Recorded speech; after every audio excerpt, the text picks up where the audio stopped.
It was dinner time at my in-laws' house, and my sister-in-law, who had been away for some time, had finally returned home and joined us at the table that night.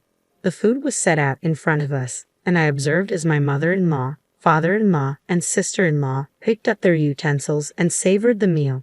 Then my sister-in-law stopped and fixed her gaze on me. "Aren't you going to eat anything?" she asked. Without hesitation, I replied, "No, I'm the wife. The leftovers will be sufficient for me. Isn't that correct, mother-in-law?" My sister-in-law was taken aback. Her mother seemed more concerned with the food than with what I was saying. Over time, my sister-in-law had come to view her mother with resentment. Let me introduce myself. My name is Kate. I'm a stay-at-home mom who juggles a part-time job, managing the house and raising my child. My husband is frequently away on business trips, leaving me to handle things alone. Of course, I can't complain. We're in love, and he earns enough money to keep the house in good condition. My main concern, however, has always been my mother-in-law, who lives within walking distance. She often calls me over for trivial matters. "The laundry's piled up, so come and wash it for me," she'd say. Or, "In the garden, grass has sprouted. In front of the station, there's a new cake shop." She constantly requests that I run errands for her. It's only natural to need help at times. I could forgive her if she did these things once in a while, but it has become multiple times a day. Honestly, it's been nothing more than a nuisance. I wouldn't mind assisting my mother-in-law if she had a health problem or some other reason that would prevent her from doing these things on her own. However, my mother-in-law is in perfect health, save for her obesity, but she hasn't reported her weight having an effect on her ability to function normally. At my in-laws' house, I am treated as though I am a maid. My father-in-law, unlike his wife, adores me. However, he is completely unaware of the way she treats me. My mother-in-law only calls me when he's out of the house. When I let my husband know about this, he claimed that he would talk to his mother about it. And he has. He's warned her time and time again. But she, on the other hand, would make a fuss about it. She promised that she would help me, but when I asked her to, she changed her mind. She'd say, instead of expressing regret, she would cry and claim that I hated her, painting herself as the real victim. After several times of going through the same thing, I felt awkward bothering my husband with it anymore. I knew that he was so hard at work, and I felt guilty asking him to help me repeatedly. Eventually, I stopped asking him. Perhaps this is what my mother-in-law wanted, but either way, I found myself in a place where I couldn't talk to anyone about what I was going through. I spent my days alone, dealing with her. As of late, her demands on me had increased. One morning, I was made to clean up my in-law's garden. She instructed me to cut branches from the trees in the yard and gather them all up. It was exhausting work, especially as the sun climbed higher into the sky. I was sweating, but I couldn't stop to drink. By the time I was able to take a break, I went inside the house to find that it was past noon. My mother-in-law was laying on the sofa in the living room, completely relaxed, watching TV and eating chocolates. Her t-shirt was covered in wrappers. "I'm hungry. Make something for me from whatever's in the fridge," my mother-in-law ordered me, not taking her eyes off the television. I sighed as I walked into the kitchen and laid eyes on the mountain of dishes that had piled up in the sink. "You'd better get started. My friends are coming over tonight, and I want the whole place to be absolutely spotless." "There's no time to dither," she continued as she devoured more sweets. I asked her to assist me, even just a little, but she didn't care to respond. When she was uncomfortable with what I said, she would pretend as though I was not even there. Soon enough, I cleaned up the dishes and prepared fried rice for the both of us to eat. I set the table for the meal and placed both plates onto it. "Fried rice again? Can't you think of anything else?" she complained, but she began to eat her meal with gusto. I, too, was starving, but I was hoping that my husband had messaged me, so I checked my phone before eating. By the time I had put my phone back down, I was shocked to discover that the plate I had placed in front of me had vanished. My mother-in-law was devouring my meal. She had already finished her own.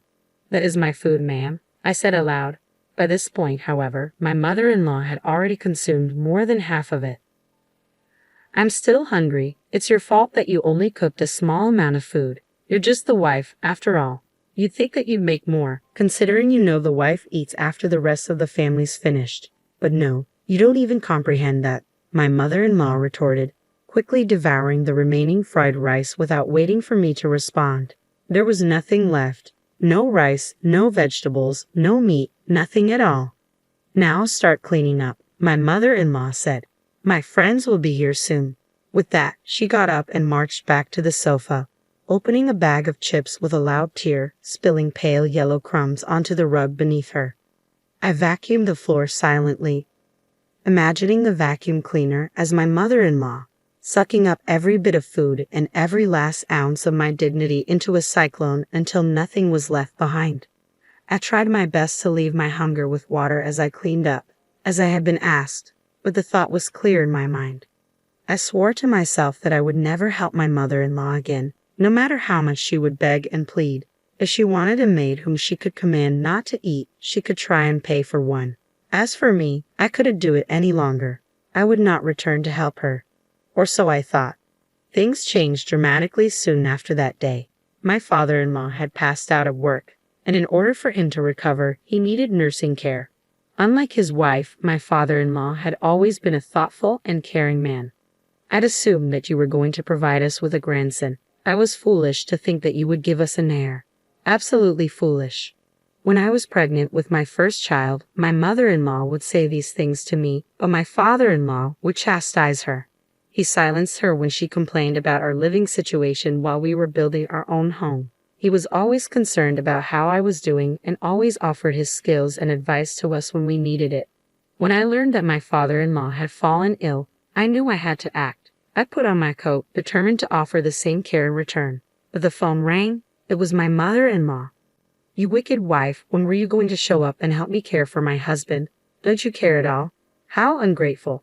I tried to tell her that I was on my way there, that I was going to go even if she hadn't asked me. I could hear her starting to continue her yelling, but I hung up the phone. I was already worried enough about what my future would look like. If taking care of my father-in-law meant bearing this burden a bit longer, I would do it, I thought. I went to my in-law's house to assist with his care. As expected, my mother-in-law didn't seem to take his care very seriously. After his flare-up at work, my father-in-law had become partially paralyzed on his right side. He maintained some of his autonomy and could use the bathroom on his own, but he required assistance with meals and bathing. Since this meant he needed care throughout the day, I would drop my child off at daycare and go straight to my in-law's house. I made breakfast for my father-in-law, washed sheets and bedclothes as needed, and so on. Then I tidied the house and prepared lunch. It was difficult work, but knowing that it was for my father-in-law made it much easier. Even still, my mother-in-law would not resist. She insisted on criticizing everything that I was doing. She would make a fuss into my ear while I was preparing food for my father-in-law. "This is something for sick people to eat. Can't you bother making something more regular? This food isn't for you. I'm making it for Dad," I told her. "You're in good health, and you can make your own food. As I said previously, I'm only here for my father-in-law's benefit, and beyond that, I'm here because you will not take care of him. I believe that you're able to take care of yourself at the very least." How rude. Do I need to remind you that I have the right to leave this house whenever I want? I don't care what happens to him. That will all be your problem if I leave. Make me dinner. Her words bore into me, and mine swelled in my chest, but she was right. I couldn't risk forcing her to leave. Every care facility in the area was completely full. Even the wait lists were long. As things worked, I couldn't be the sole carer for my father-in-law full-time either. Despite my resentment and desire to rebel against this woman, I had no choice but to submit and make food for her. She devoured it instantly. "Oh, I'm so full," she exclaimed. "Here are your leftovers to eat." My mother-in-law slowly laid down on the low sofa, leaving me to eat. My gaze moved to the pan inside, which held only a few pieces of cabbage and a handful of noodles. Not enough to feed an adult, not enough to feed a child. It was pitiful. But I didn't want to waste the food, so I ate it on a small plate, as though it would make the food appear larger. Of course, it was completely insufficient. I ended up eating a sandwich I had brought from home before I finished folding the laundry and made my way to my father-in-law. I noticed that his face was red, eyes wet with heavy tears. "I'm so sorry," my father-in-law said. He must have overheard what happened in the kitchen. I asked him to be sure, my poor father-in-law. He nodded his head yes. And the shame in his expression was too much to bear. "It's because I've become so ill," he said. "That's why she's treating you so poorly." No, I softly assured him. "Please, you've been very good to me, treated me as though I were your own. I could never see you as a burden now, and you're not to blame for any of this." He nodded again in response, thanking me. I felt sorry for him when I saw him like that. That very night, I received a phone call from my husband's sister. I'd only met her a few times before. My sister-in-law lives with her husband in another state, and she and my mother-in-law don't get along well, so she doesn't visit very often. I'm sorry, Kate, for all the trouble. I should go home to my parents' house right away so that I can be the one taking care of my father, she explained. It had appeared that she had heard about my father-in-law's condition, and that she called me once she discovered I was the one taking care of him. On the other end of the phone, she apologized profusely. I told her that I was merely doing what her father would have done for me and that I hoped she didn't mind. However, my sister-in-law seemed concerned with something else. My mother, she began. You've had quite a rough time there today, haven't you, Kate? My sister-in-law, like my father-in-law, is wise. She likely knows that my relationship with my mother-in-law has been strained since I've been spending more time taking care of him. I really do appreciate her concern, though it makes me wonder. My father-in-law, my sister-in-law, and my husband, they're all such kind people. Why is my mother-in-law so cruel? I couldn't help but become curious. Yes, I'm fine for the time being, though. I let the conversation drift, but my sister-in-law seemed to sense the pain in my voice. After a few moments of silence, she said, I'll be returning home at the end of the year. I'll let my parents know so you don't have to worry about it any longer, Kate. To be honest, I was exhausted. Housework, childcare, part-time work, and caring for my father-in-law every day. It was enough as it was, but also preparing food and cleaning for my mother-in-law, listening to her words full of hate and disappointment. I was feeling trapped. If something hadn't happened soon, I would have broken completely, so my sister-in-law's words were very reassuring to me. Until then, though, my mother-in-law remained the same. No, in fact, she was getting worse. As the end of the year approached, she would tell me to clean the kitchen exhaust fan, wash the screen door, and complete other bothersome tasks. She never took into consideration that I had my own house to tend to as well. It was like my life outside of her didn't exist. I wouldn't have time to prepare dinner for us all on New Year's Eve with my cramped schedule, so I spoke with my husband, and we decided to order it online. What a waste of money, I thought. If you're going to be someone's wife, you want to know how to at least make food. What are you good for? Of course, my mother-in-law was not pleased. You're a wife, too. I wanted to scream at her, but I couldn't. I didn't want my father-in-law to overhear us arguing. I didn't want him to think that this was all his fault. I managed to calm her down by promising to prepare the New Year's Eve meal myself. Music. My sister-in-law arrived at the house on New Year's Eve. She was alone. Oh, it's your first time home in years, and still, you have nothing to show for it. You're all alone now. Whatever happened to that pathetic husband of yours? Did he divorce you for taking his place as the man of the house? My mother-in-law hurled insults at her daughter without even saying hello. But when I saw my sister-in-law, I felt that familiar presence. It was as though I was looking at my own reflection as I saw her calmly respond.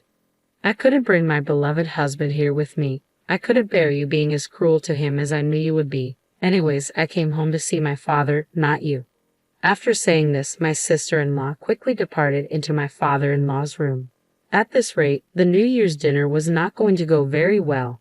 I had made a few dishes, but by dinner time, those dishes were more lively and pleasant than the people present to eat them. The only sound that I could hear in the quiet living room was a pot simmering softly. I served my father-in-law some food. My mother-in-law began to greedily eat the boiled meat on her plate as if on cue. My sister-in-law only looked on coldly. My husband had been attending his company's end-of-the-year party, and he wasn't with us on that night. Had he been there, the atmosphere might have become tolerable or even upbeat. He always brought that to every room he entered. I was wishing for this as I hopelessly assisted my father-in-law the best that I could. Kate, why aren't you eating? My sister-in-law turned to me. I was seated at the table, yes, but only for my father-in-law. There were no plates or utensils available for me. She must have been perplexed, but this had been my life for some time now. I smiled through my pain and told her, Don't worry, I am the wife after all. A wife must be content to have the leftovers once the family's finished. My mother-in-law nodded to my sorrowful words, my stomach aching. Right you are, she said, her words muffled by the food that she was actively eating. She was preoccupied with the meat and was thoroughly uninterested in conversing with us. I was curious how she could act like this and still have no shame. Disgusted by her attitude, I made a sarcastic remark. Though you are a wife as well, why are you eating now? The family's not yet finished. Before my mother-in-law could react, I was surprised to see my sister-in-law stand. Mama will need to eat a lot of meat while she still can. She won't be able to eat such expensive food if she's kicked out of the house. My eyes widened. My sister-in-law presented a document, a single packet of papers that would change everything. They were divorce papers. My father-in-law appeared to be in on all of this as I watched the two of them make eye contact. At last, my mother-in-law's hands came to a halt. Father's divorcing you because he's finally run out of patience. He's been accepted into a very nice care facility and is planning on selling this house as soon as he's moved in, my sister-in-law announced. My mother-in-law nearly spat out her dinner. She hurriedly swallowed her mouthful and looked at her husband and daughter. If you dare do something like that, you'll have hell to pay in alimony. Her face was turning red as she yelled her threat. I'm afraid that's not going to be an issue, though if you insist, we can take you to court over it. We have ample evidence of your disregard for the needs of the family and the neglect of your husband, my sister-in-law replied calmly. My mother-in-law was enraged, but when the word court was mentioned, her attitude swiftly changed. I'm sure she's well aware of her disadvantage if things came to that. I'm sorry for everything, she said, as though she was a different person. She whimpered and kneeled on the spot, begging for forgiveness. My sister and father-in-law, on the other hand, had nothing to say to her pitiful display. She kept apologizing, but there was nothing that she could do. All of us in that room knew that she was in the wrong. You'd better get started signing these papers. Once you're done, you can pack your things and leave the house, my sister-in-law said, relentless in her demand. The years of abuse had welled up within her, and she would not back down on her demands. My mother-in-law would be packed and gone, leaving her alone in the freezing New Year's weather. It seemed that my mother-in-law was also abusing my father-in-law on a daily basis. She betrayed him, telling him that he was worthless and that she wished he would have just passed away instead of becoming such a burden. My father-in-law was very smart. He kept track of her daily outbursts and organized them with the help of my sister-in-law. The data that they had both accumulated was crucial in fighting their case in court. By the end, the claim was settled by offsetting it with a share of property, leaving my mother-in-law homeless. She currently lives in a rundown apartment and is working part-time to get by. She has become a different person in her struggle. She hasn't been able to afford many nice foods and has lost much of her weight, but she is even less healthy now than before. My father-in-law now spends his days living in a luxury nursing home run by a friend of my sister-in-law. They see to it that he is not only healthy every day but happy too. He's made friends with many of the other residents. I pay him visits at least once a week. Progress has been astonishing. Thanks to his rehabilitation, he's regained more movement in the right side of his body. He smiles more frequently, laughs more. It's wonderful. I have made a friend too. My sister-in-law and I have become close and we communicate often. We both want more than anything to keep supporting my father-in-law as best as we can. We will treasure the peace that has finally come to us.